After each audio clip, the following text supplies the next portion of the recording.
పిఠాపురంలో deputy CM Pawan Kalyan పర్యటిస్తున్నారు. Live లో చూద్దాం.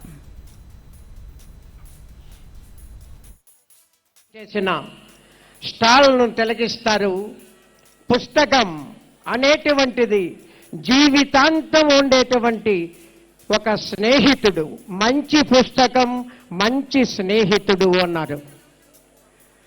ఆ స్టాల్ని తిలకించి మధ్యలో పల్లెటూరి సంప్రదాయం ఉట్టిపడేటట్లు రంగవల్లులతో తీర్చిదిద్దిన ఒక సాంప్రదాయ హట్.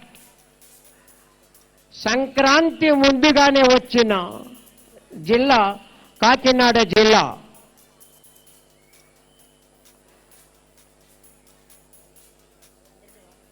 ప్రతి ఒక్కరూ లోపలికి రావాలి, లోపల కూర్చోవాలి.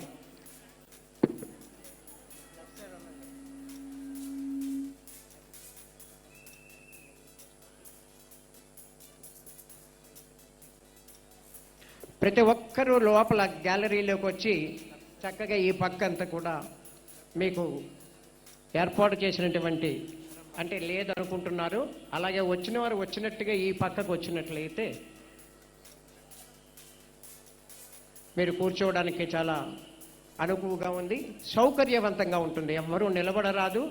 దయచేసి మీ అందరికీ సవినమైనటువంటి విజ్ఞప్తి, ముఖ్య అతిథి వేదిక మీదకి వచ్చిన వెంటనే ఆనందోత్సాహాలతో స్వాగతం పలుకుదాం. కుర్చీల మీద లేచి నిలబడకుండా క్రమశిక్షణతో కార్యక్రమాన్ని జయప్రదం చేసుకుంటాం. పిఠాపురంలో డిప్యూటీ సీఎం పవన్ కళ్యాణ్ పర్యటిస్తున్నారు. పలు అభివృద్ధి కార్యక్రమాలకు ఆయన శంకుస్థాపన చేయనున్నారు. పిఠాపురం నియోజకవర్గంలోని కుమారపురంలో ఉపాధి హామీ నిధులతో నిర్మించిన గోకులాల షెడ్లను ఆయన ప్రారంభిస్తారు. అనంతరం పాడి రైతులతో ఆయన ముఖాముఖి నిర్వహించనున్నారు. ఆ తర్వాత పిఠాపురం పాత బస్టాండ్ సెంటర్లో ఏర్పాటు చేసిన బహిరంగ సభలో పవన్ ప్రసంగిస్తారు. ఇటీవల తూర్పుగోదావరి జిల్లా వేమగిరి వద్ద game changer pre release event కు హాజరై ఇంటికి తిరిగి వెళ్తూ ఉండగా కాకినాడ జిల్లాకు చెందిన 2 యువకులు రోడ్డు ప్రమాదంలో మృత్యువాత పడ్డారు. రంగంపేట మండలం ముకుందవరం దగ్గర ఈ ప్రమాదం జరిగింది. రోడ్డు మార్గంలో పిఠాపురానికి వెళ్తున్న పవన్ కళ్యాణ్ ఘటనాస్థలాన్ని పరిశీలించారు. అధికారులను అడిగి ప్రమాద వివరాలు తెలుసుకున్నారు.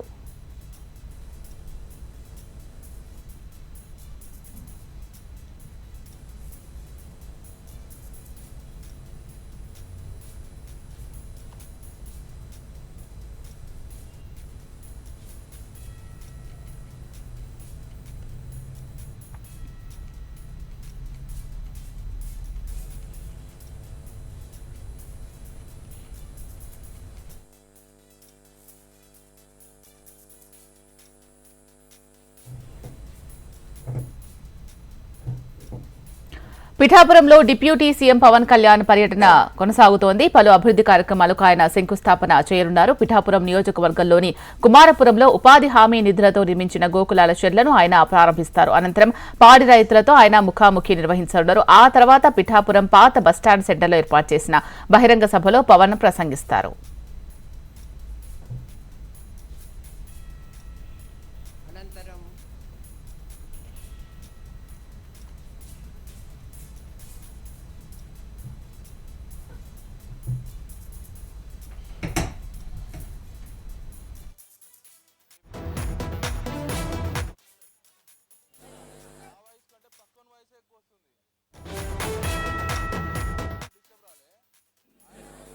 ఉప ముఖ్యమంత్రి వర్యులు శ్రీ కొణిదెల పవన్ కళ్యాణ్ గారు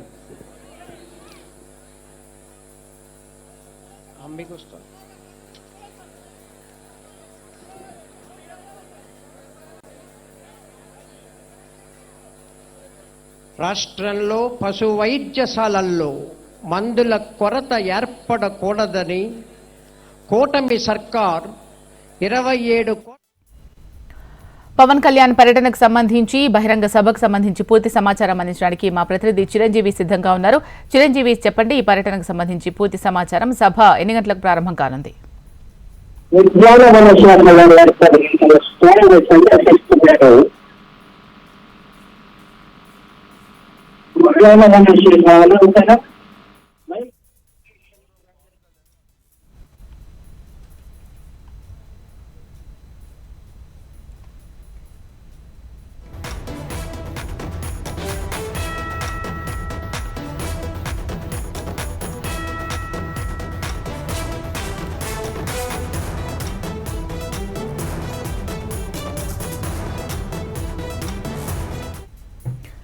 చిరంజీవి పవన్ కళ్యాణ్ పర్యటన ఎలా కొనసాగుతోంది? బహిరంగ సభ ఎన్ని గంటలకు ప్రారంభం కానుంది?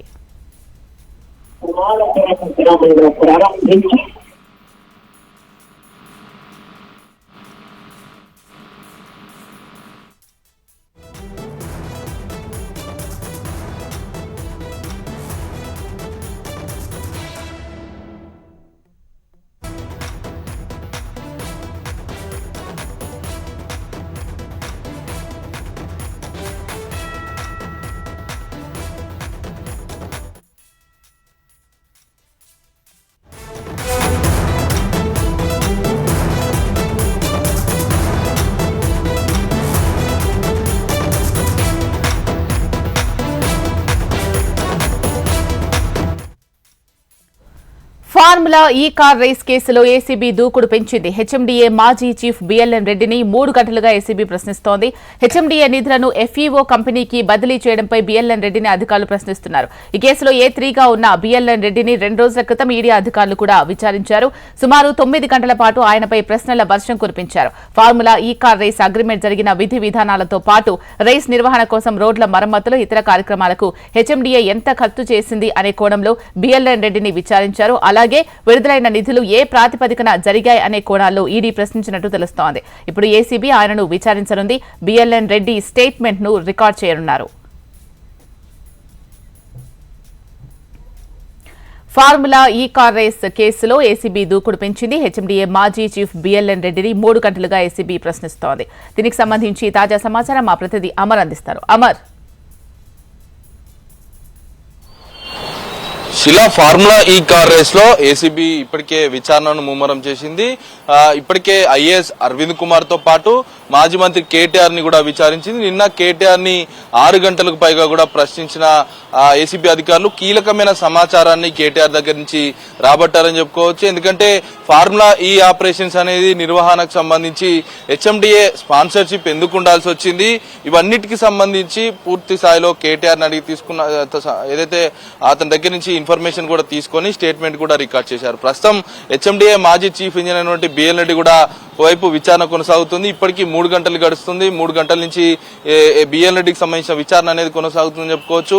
మొత్తం 2 విడతల వారీగా 55 కోట్ల రూపాయలు అక్రమంగా బదిలీ చేసింది. మొత్తం దీనికి సంబంధించిన జీవోలన్నీ విడుదల చేసింది బిఎల్ రెడ్డి కావడంతో బిఎల్ రెడ్డి విచారణ ప్రస్తుతం ఉత్కంఠగా మారిందని చెప్పుకోవచ్చు. ఎందుకంటే పైన ఉన్నటువంటి స్పెషల్ చీఫ్ సెక్రటరీ ఆదేశాలు, ఇటు కేటీఆర్ ఆదేశాల మేరకే బిఎల్ రెడ్డి ప్రొసీడింగ్ కాపీలు అనేవి రిలీజ్ చేశారనే అంశాన్ని ప్రస్తుతం బిఎల్ రెడ్డి ఒప్పుకున్నట్టుగా తెలుస్తుంది. మరి దీనికి సంబంధించి ఇంకా చాలా ప్రశ్నలు బిఎల్ రెడ్డిని అడుగుతున్న నేపథ్యం అయితే ఉంది. ఎందుకంటే బిఎల్ రెడ్డి కింది స్థాయిలో ప్రొసీడింగ్స్ కావచ్చు, అన్ని నిధుల విడుదలకు సంబంధించి అన్ని చేశారు కాబట్టి బిఎల్ రెడ్డిని ప్రస్తుతం హెచ్ఎండిఏ స్పాన్సర్షిప్ అంశంతో పాటు మరోవైపు విదేశీ కరెన్సీకి మార్చడం, ఏదైతే బిజినెస్ రూల్స్ కు విరుద్ధంగా ఏదైతే సిస్టమ్ ను బ్రేక్ చేసి నిధులని బదిలింపు చేశారు కాబట్టి ఈ బదలాయింపులో జరిగినటువంటి అక్రమాల వెనుక ఎవరెవరు ఉన్నారు, కేటీఆర్ఏ ఉన్నారా, ఇంకెవరైనా ఉన్నారా అన్ని ప్రశ్నలతో ప్రస్తుతం ఏసీబీ అధికారులు అయితే బిఎల్ రెడ్డి ఉక్కిరి బిక్కిరి చేస్తున్నారని చెప్పుకోవచ్చు. ప్రస్తుతం ఇంకా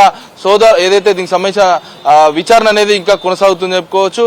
సాయంత్రం 4 గంటల వరకు బిఎల్ రెడ్డి విచారణ కొనసాగుతుంది. ఈ విచారణ అయిపోయిన తర్వాత మొత్తం ఈ కేసులో ఏసీబీ ఎఫ్ఐఆర్ చేసిన సిఐయు ఎఫ్ఐఆర్ చేసినటువంటి కేసులో మొత్తం 3 అక్యూజ్డ్ విచారణ ముగిసిన తర్వాత మరికొంతమందికి నోటీసులు ఇచ్చి విచారించే అవకాశం అయితే కనబడుతుంది. ఇప్పటికే ఎఫ్ఈఓ కంపెనీలకు సంబంధించిన డాటాను కూడా తీసుకుంది. ఎందుకంటే ఏసీజెన్ఎక్స్ అనే సంస్థ అతి తక్కువ కాలంలో అధిక పెట్టుబడి పెట్టేలా ఎలా ముందుకు వచ్చింది, దీని వెనుక ఎవరున్నారన్న కోణంలో ప్రస్తుతం ఒకవైపు బిఎల్ రెడ్డిని కూడా ప్రశ్నిస్తున్నారు. ఎందుకంటే ఏసీజెన్ఎక్స్ అనే సంస్థ స్పాన్సర్షిప్ ఇవ్వడం, ఆ తర్వాత నిరాకరించడం, వీటికి సంబంధించిన వివరాలను అడిగి తెలుసుకోవడంతో పాటు నిరాకరించే సమయంలో ముందు ఏమైనా సమాచారం ఇచ్చారా, నిరాకరించిన తర్వాత సమాచారం ఇచ్చారా, హెచ్ఎండిఏనే ఎందుకు స్పాన్సర్షిప్ గా ఉండాల్సి వచ్చింది, 50 కోట్ల నిధులు అనేది ప్రజాధనం కావడం, ప్రజాధనాన్ని ఎలా దుర్వినియోగం చేస్తారు, దీనికి ఓవరాల్ గా అంటే ఈ అన్ని ప్రశ్నలు అడుగుతూనే బిఎన్ రెడ్డి దగ్గర నుంచి సమాధానాలు అయితే తెలుసుకొని ఇటు స్టేట్మెంట్ కూడా రికార్డ్ చేస్తున్నారు.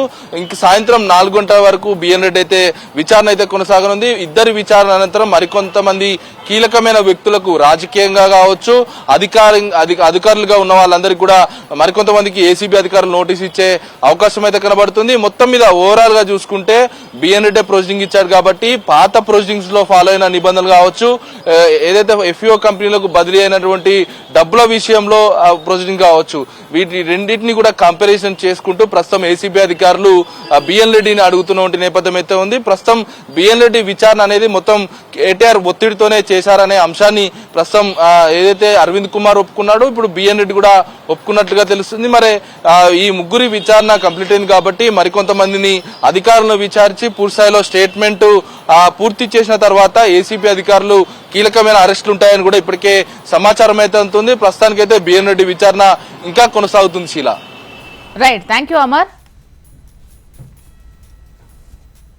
తిరుపతి తొక్కిసలాట ఘటనలో గాయపడ్డ క్షతగాత్రులకు వైకుంఠ ద్వార దర్శన భాగ్యం కల్పించింది టీటీడీ యంత్రాంగం. సీఎం చంద్రబాబు నిర్వహించిన మీడియా సమావేశంలో క్షతగాత్రులకు మెరుగైన వైద్యంతో పాటు శ్రీవారి దర్శన భాగ్యం కల్పిస్తామని ప్రకటించారు. అందుకు అనుగుణంగా టీటీడీ చైర్మన్ బిఆర్ నాయుడు అధికారులకు ఆదేశాలు జారీ చేశారు. ప్రోటోకాల్ దర్శనం ముగిసిన వెంటనే 52 మందికి ప్రత్యేక దర్శన భాగ్యం కల్పించారు ఆలయ అధికారులు. మంచి వైద్యం అందించి వైకుంఠ ద్వార దర్శనం కల్పించిన సీఎం, డిప్యూటీ సీఎం, టీటీడీ యంత్రాంగానికి ధన్యవాదాలు తెలిపారు బాధిత భక్తులు.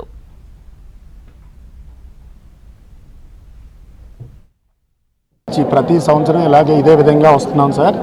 ఇప్పటికీ ఇది 8వ సారి మీరు రావడం, కానీ ఏదో పొరపాటు జరగటం వల్ల అక్కడ అనుకోని సంఘటన జరిగింది. దానికి ఎవరు బాధ్యతలు కాదు సార్. ఈ యొక్క సిచ్యువేషన్కి సీఎం గారు స్పందించి మాకు ఎలాంటి ఏర్పాట్లు కావాలో అన్నీ కూడా చక్కగా చేసి అడుగున మాకు ఎలాంటి ఆటంకం లేకుండా పిన్ టు పిన్ మాకు మూమెంట్ చేస్తూ చాలా చక్కని దర్శన భాగ్యాన్ని కల్పించారు సార్. ఆ భగవంతుడి కృపా కటాక్షాలు కూడా మాకు కలగటం వల్ల మేము ఈ విధంగా బ్రతికి బయటపడ్డాం సార్. అందుకు సీఎం గారికి, లోకల్ అధికారులకి, జిల్లా కలెక్టర్ గారికి, అదే డిప్యూటీ కలెక్టర్ గారికి, అందరికీ, పవన్ కళ్యాణ్ గారికి పేరున ధన్యవాదాలు తెలియజేసుకుంటాం సార్. నమో వెంకటేశాయ. ఇప్పుడు ఇలా జరగలేదు, ఇలా జరిగింది. అయినా బయటపడ్డామంటే స్వామి దయ ఉంది. మేము అసలు బయటకు పడతామని అనుకోలేదు. తండ్రి మా అందరం బట్టి ఇలా అయింది. అందరూ మమ్మల్ని చాలా జాగ్రత్తగా చూసుకున్నారు. దర్శనాలకి అన్నింటికి గేట్లకి ఇబ్బంది ఆ జరిగిన దగ్గర నుంచి మమ్మల్ని ఇలా వదలలేదు. అలా అందరూ సిబ్బంది మొత్తం అందరూ దేవుళ్ళ మమ్మల్ని అందరినీ కాపాడారు. అందరికీ ధన్యవాదాలు. కంటికి రెప్పలా చూసుకున్నారు అందరూ. వైకుంఠ ఏకాదశి సందర్భంగా కర్నూలు జిల్లాలోని ఆలయాలు భక్తజనంతో కిటకిటలాడుతున్నాయి. వేకువజాము నుంచే స్వామివారి దర్శనానికి భక్తజనం పెద్ద సంఖ్యలో తరలివచ్చారు. వైకుంఠ ఏకాదశి రోజున స్వామివారిని దర్శించుకుంటే ప్రత్యేక ఫలితాలు కలుగుతాయంటున్న వేద పండితులతో మా ప్రతినిధి Harikishan face to face. Vaikuntha Ekadashi సందర్భంగా కర్నూలు జిల్లాలోని ఆలయాలన్నీ కూడా కొత్త శోభను సంతరించుకున్నాయి. వేకువజాము నుండే స్వామివారి ఆలయాల్లో నుంచి ఉత్తర ద్వార దర్శనానికి పెద్ద ఎత్తున భక్తులు తరలి వచ్చారు. ప్రధానంగా నరసింహస్వామి ఉద్భవించినటువంటి వైష్ణవ క్షేత్రం అహోబిలం, అలాగే ఉరుకుంద ఈరన్న, పెరవలి రంగనాథ స్వామి ఆలయాలన్నీ కూడా భక్తజనంతో కిటకిటలాడుతుంటాయి. అటు అష్టాదశ శక్తిపీఠం, ద్వాదశ జ్యోతిర్లింగం కలగలిసినటువంటి శ్రీశైల మహాపుణ్యక్షేత్రంలో ఉత్తర ద్వారం అని శివాజీ గోపురం అంటారు. ఈ గోపురం నుంచి కూడా భక్తులందరినీ కూడా స్వామివారి దర్శనానికి ఆలయ అధికారులు అనుమతిస్తున్నటువంటి పరిస్థితి ఉంది. మరోవైపు ప్రస్తుతం మనం స్వయంభూగా వెలిసినటువంటి మహానందీశ్వర స్వామి క్షేత్రంలో ఉన్నాం. ఇక్కడ కూడా ఉత్తర ద్వారంలో స్వామి ఉత్సవ విగ్రహాలను కూడా ప్రతిష్ఠించి ఇక్కడ నుంచి భక్తులందరూ కూడా దర్శించుకొని లోపలికి వెళ్తున్నటువంటి ఆ దృశ్యాలను కూడా చూడొచ్చు. ఇంకా ఎవరైనా కూడా ఈ రోజు తిరుపతి అంటే వైకుంఠ ఏకాదశి అంటే తిరుపతి వెంకటేశ్వర స్వామిని దర్శించుకునేందుకు ఎక్కువగా మక్కువ చెప్తారు. మరి శివాలయాల్లో విష్ణుమూర్తిని దర్శించుకుంటే ఎటువంటి ఫలితాలు కలుగుతాయో తెలుసుకునే ప్రయత్నం కూడా ఒకసారి చేద్దాం. ఆలయ వేద పండితులు రవిశంకర్ అవధానున్నారు. స్వామి చెప్పండి, చాలా వరకు కూడా వైకుంఠ ఏకాదశి అంటే, ముక్కోటి ఏకాదశి అంటే కూడా ఎక్కువ మంది వైష్ణవ క్షేత్రాలకు వెళ్తుంటారు. కానీ శివాలయాల్లో కూడా ఈ రోజు మీరు ఉత్సవ మూర్తులను ప్రతిష్ఠించడం జరిగింది. అంటే ఏంటి నమో మహానందేశ్వరాయ.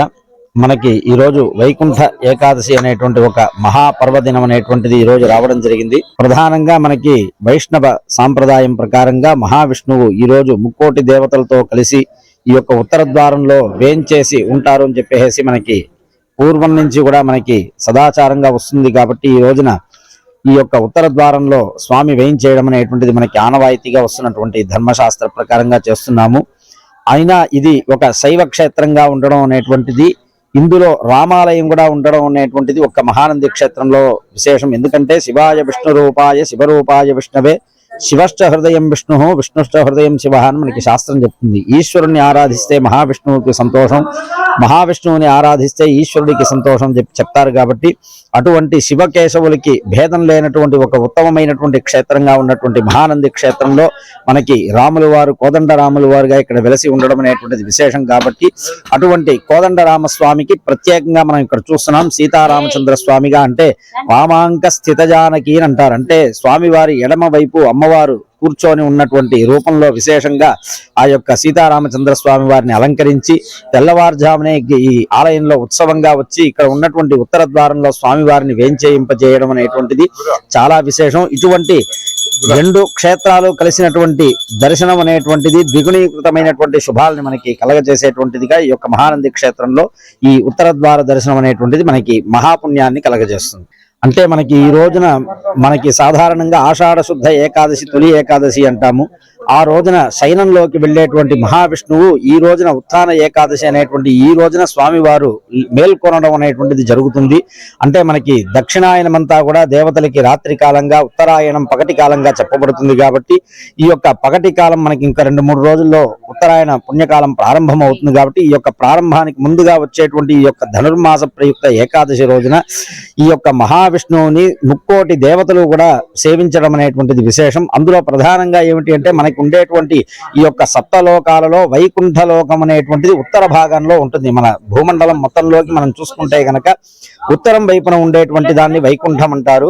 అటువంటి వైకుంఠంలో మహావిష్ణువుని ఈ రోజు ముక్కోటి దేవతలు దర్శిస్తారు. కాబట్టి ఈ రోజున మనం ఎట్లాగైతే ఆ యొక్క మహావిష్ణు స్వరూపంగా ఉండేటువంటి దేవతల్ని ఉత్తర ద్వారం వైపు ఉంచి మనం దర్శనం చేసుకుంటే గనక ముక్కోటి దేవతల్ని ఆరాధించినటువంటి ఫలం మనకి లభ్యమయ్యి ప్రధానంగా మనకి సకల విధమైనటువంటి మోక్షాన్ని కూడా కలిగించేటువంటి విశేష దర్శనం అనేటువంటిది ఈ రోజున మనం చేసుకునేటువంటి ఉత్తర ద్వార దర్శనం. చివరిగా చెప్పండి స్వామి, మామూలుగా ప్రతి సంవత్సరం కూడా ఒక్కో అలంకరణలో స్వామివారిని ఉత్తర భాగాన ప్రతిష్ఠింపజేస్తారు. సో ఈసారి ఎటువంటి అలంకరణ చేస్తారు? అంటే మనకి సాధారణంగా మహావిష్ణువు అంటే మనకి గుర్తుకొచ్చేది దశావతారాల్లో మహావిష్ణువు కొలువు తీరుతారు. కాబట్టి అన్ని అవతారాల్లో మనం స్వామిని సేవిస్తే కనుక సంపూర్ణ ఫలం అనేటువంటిది మనకి లభ్యమవుతుంది.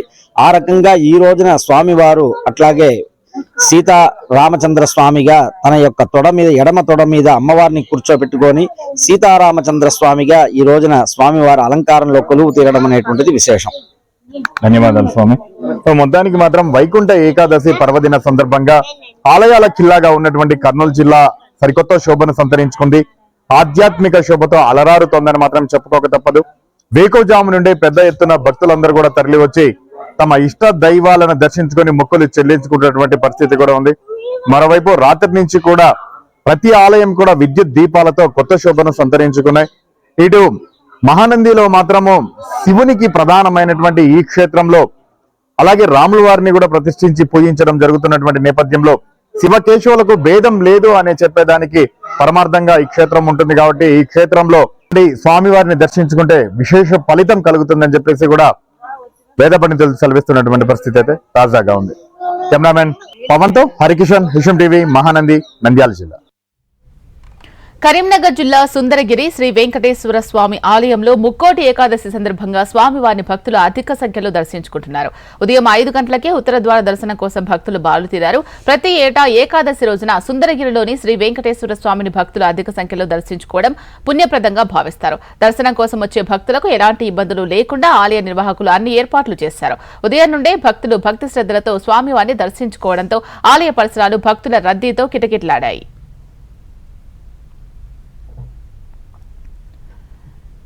వైకుంఠ ఏకాదశిని పురస్కరించుకుని ఉమ్మడి పాలమూరు జిల్లాలోని వెంకటేశ్వర స్వామి ఆలయాలు భక్తులతో కిటకిటలాడుతున్నాయి. కలియుగ వైకుంఠుని ఉత్తర ద్వారం నుంచి దర్శించుకోవడం కోసం తెల్లవారుజాము నుంచి ఆలయాల వద్దకు భక్తులు పోటెత్తారు. భక్తులకు ఎలాంటి అసౌకర్యం కలగకుండా ఆలయాల నిర్వాహకులు పకడ్బందీ ఏర్పాట్లు చేశారు. వైకుంఠ ఏకాదశి సందర్భంగా కిక్కిరిసిన ఆలయాలపై మరింత సమాచారం మా ప్రతినిధి నరేంద్రాచార్య అందిస్తారు. ఏకాదశి సందర్భంగా ఆ కలియుగ వైకుంఠుని ఉత్తర ద్వారం నుంచి దర్శించుకునేందుకు భక్తులు పోటెత్తిన పరిస్థితి కనిపిస్తుంది. ఉమ్మడి పాలమూరు జిల్లా వ్యాప్తంగా అన్ని ప్రధాన ఆలయాల్లో కూడా ఈరోజు తెల్లవారుజాము నుంచే కూడా భక్తుల తాకిడి కొనసాగుతుంది. ఉత్తర ద్వారం నుంచి దర్శించుకునేందుకు ఆయా ఆలయాల సంబంధించినటువంటి అధికారులు పాలక మండలి కూడా పూర్తి ఏర్పాట్లు చేసిన పరిస్థితి కనిపిస్తుంది. ఆలయంలో పాటు మిగతా అన్ని ప్రాంతాల్లో ఉమ్మడి పాలమూరు జిల్లాలో ప్రధానంగా చూసుకుంటే అన్ని వెంకటేశ్వర ఆలయాలు కూడా ఇప్పటికే భక్తులతో కిటకిటలాడుతున్న పరిస్థితి కనిపిస్తుంది. ఉదయం 5 గంటల నుంచే కూడా వైకుంఠ ద్వారా స్వామివారిని దర్శించుకునేందుకు భక్తులు భారత తీరుతున్న పరిస్థితి కనిపిస్తుంది. మనం చూస్తున్నాం ఇప్పుడు మహబూబ్నగర్ జిల్లా కేంద్రంలో ఉన్నటువంటి కాటన్ మిల్లో వద్దన్నట్టు వెంకటేశ్వర స్వామి వద్ద ఇక్కడ ప్రత్యేకమైనటువంటి తమిళనాడు నుంచి కూడా ఇక్కడ ప్రత్యేకమైనటువంటి ఏర్పాటు చేయడం జరిగింది. ఇక్కడ తల్లి వచ్చినట్టు ఏడు ద్వారాల నుంచి కూడా ఇక్కడ 7 కొండల నుంచి కూడా వెళ్తున్న అనుభూతిని కనిపించే విధంగా కూడా ఏర్పాట్లు చేసిన పరిస్థితి కనిపిస్తుంది. ముఖ్యంగా చూసుకున్నట్లయితే ఈ సెటప్ కూడా తమిళనాడు నుంచి వచ్చినట్టు ప్రత్యేక బృందం కూడా ఏర్పాటు చేయడం జరిగింది. మొత్తానికి ఈ వైకుంఠంలో కలియుగ వైకుంఠం దర్శించుకునేందుకు ఉత్తర ద్వారం కూడా ప్రత్యేకంగా ఏర్పాటు చేయడం జరిగింది. ఒక్కొక్కసారిగా చూసుకుంటే 7 కొండలు దాటి వెళుతూ ఆ భక్తులు తమ ఇష్టదైవమైనటువంటి కలియుగ వెంకటేశ్వర స్వామిని కూడా దర్శించుకునేందుకు బారులు తీరుతున్న పరిస్థితి కనిపిస్తుంది. మనం చూస్తున్నాం ఆలయ ప్రాంగణంలో కూడా అన్నీ కూడా భక్తులతో కిక్కిరిసిపోయిన పరిస్థితి కనిపిస్తుంది. ప్రత్యేకమైన ఏర్పాట్లు అలంకరణ చూస్తున్నాం. ఇక్కడ వెంకటేశ్వర స్వామి తమ ఏర్పాట్లను చూస్తున్న పరిస్థితి కనిపిస్తుంది. మొత్తానికి భక్తులు మాత్రం ఈరోజు ఉత్తర ద్వారం నుంచి దర్శించుకుంటున్న పరిస్థితి కనిపిస్తుంది. వెంకటేశ్వర స్వామి ఆలయంలో ఈరోజు వైకుంఠ ఏకాదశి రోజు ఆ స్వామి వారిని ఉత్తర ద్వారం నుంచి కూడా దర్శించుకుంటే ఎన్నో మోక్షాలు లభిస్తాయని చెప్పేసి భక్తులు విశ్వసిస్తూ ఉంటారు. చాలామంది కూడా ఇప్పటికే తెల్లవారుజామున 5 గంటల నుంచి కూడా భక్తులు ఆయా ఆలయాల వద్దకు చేరుకొని తమ ఇష్టదైవం అన్నటువంటి కలియుగ వైకుంఠుని దర్శించుకుంటున్న పరిస్థితి కనిపిస్తుంది. ఓవైపు భజనలు, మరోవైపు భక్తితో ఈ ఆలయాలన్నీ కూడా పూర్తిగా భక్తి పరవశంలో మునిగిపోయిన పరిస్థితి కనిపిస్తుంది. చాలామంది చూస్తున్నాము భక్తులంతా కూడా ఉదయం నుంచి కూడా ఇక్కడ బారులు తీరిన పరిస్థితి కనిపిస్తుంది. కొంతమందితో మాట్లాడించే ప్రయత్నం అయితే చేద్దాం.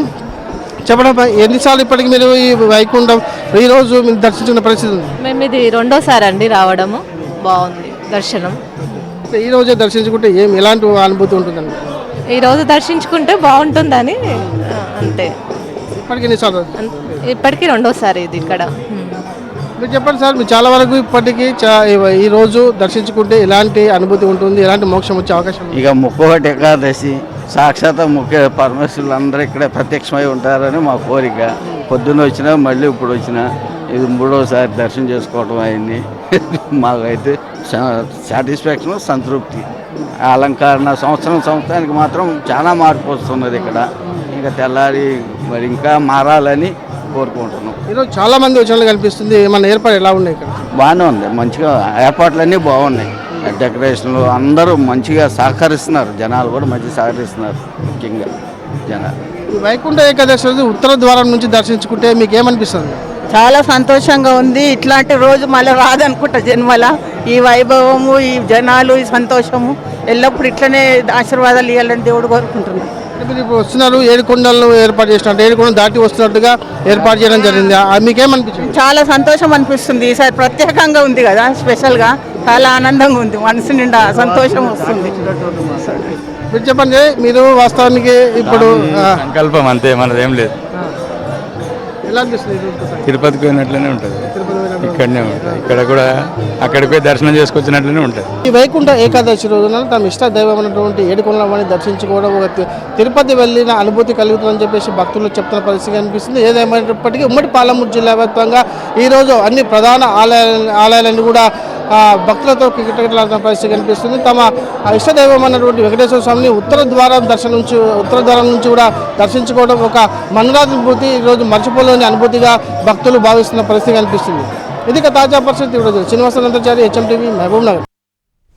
మణికొండలో హైడ్రా కూల్చివేతలు కొనసాగుతున్నాయి. నేక్నాంపూర్లోని లేక్ వ్యూ విల్లాస్ లో 4 విల్లాలను అధికారులు కూల్చివేస్తున్నారు. గతంలో అక్కడ రెవెన్యూ, GHMC అధికారులు కూల్చివేసినా మళ్లీ నిర్మాణాలు చేపట్టారు. దీనిపై ఫిర్యాదు రావడంతో స్వయంగా హైడ్రా కమిషనర్ రంగనాథ్ పరిశీలించి కూల్చేయాలని ఆదేశించగా ఉదయం నుంచి కూల్చివేతల ప్రక్రియ కొనసాగుతోంది.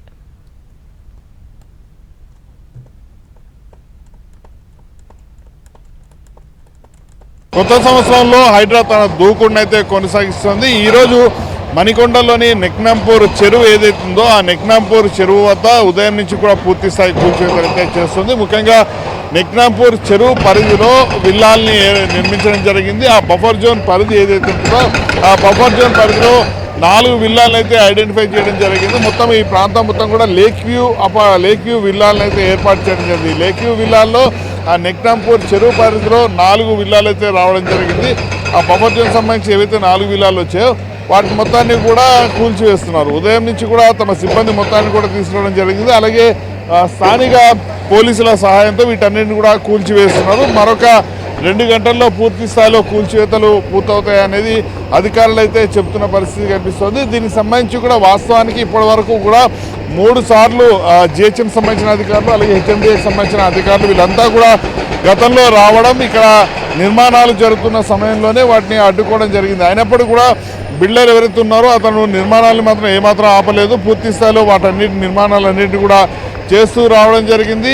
దాదాపుగా ఈసారి హైడ్రాకి స్థానికులు ఎవరైతే ఉన్నారో వాళ్ళైతే సమాచారం అందించడం జరిగింది. దీంతో హైడ్రా కమిషనర్ రంగనాథ్ ఇక్కడికి వచ్చి పూర్తి స్థాయిలో విల్లాలకు సంబంధించిన వివరాలన్నింటినీ కూడా సేకరించడం జరిగింది. ముఖ్యంగా నెక్నాంపూర్ చెరువు ఏదైతుందో ఆ చెరువు పరిధిలో బఫర్ జోన్ పరిధిలో కావచ్చు వీటన్నిటికి సంబంధించిన సమాచారం మొత్తాన్ని కూడా సేకరించడం జరిగింది. ముఖ్యంగా స్థానికులకు సంబంధించిన స్థానికులు ఏదైతే సమాచారం ఇవ్వడం జరిగిందో ఆ స్థానికులు ఇచ్చిన సమాచారాన్ని మొత్తాన్ని కూడా తీసుకుని లీగల్గా కూడా అంటే వాస్తవానికి బఫర్ జోన్ పరిధిలో ఉందా లేదా అనే వివరాలన్నింటినీ కూడా హైడ్రా కమిషనర్ రంగనాథ్ తీసుకోవడం జరిగింది. ఇక తెల్లవారుజాము నుంచే ఇక్కడ కూల్చివేతల ప్రక్రియ అయితే ప్రారంభం అవడం జరిగింది.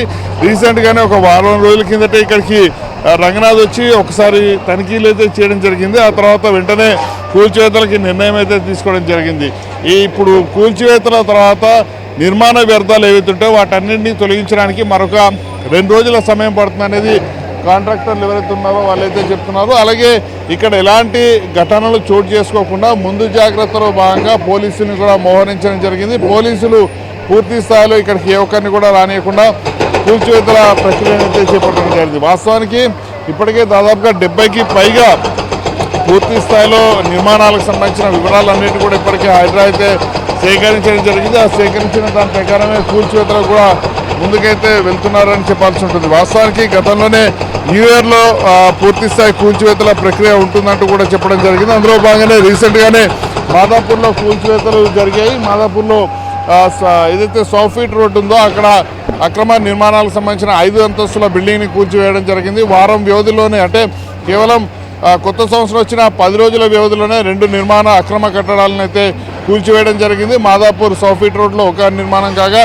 ప్రస్తుతం మణికొండ మున్సిపాలిటీలో మరొక నిర్మాణాన్ని కూల్చివేశారు. సో ఇది ఇప్పుడు ప్రస్తుతానికైతే ఇక్కడ ఉన్న 4 విల్లాల కూల్చివేతకు సంబంధించిన పూర్తి latest update. Over to studio. ఇటీవలే అంతర్జాతీయ క్రికెట్ కు వీడ్కోలు పలికిన రవిచంద్రన్ అశ్విన్ మరోసారి వార్తల్లో నిలిచాడు. ఒక కాలేజ్ ఈవెంట్ లో హిందీ భాషపై అతడు చేసిన వ్యాఖ్యలు చర్చనీయాంశమయ్యాయి.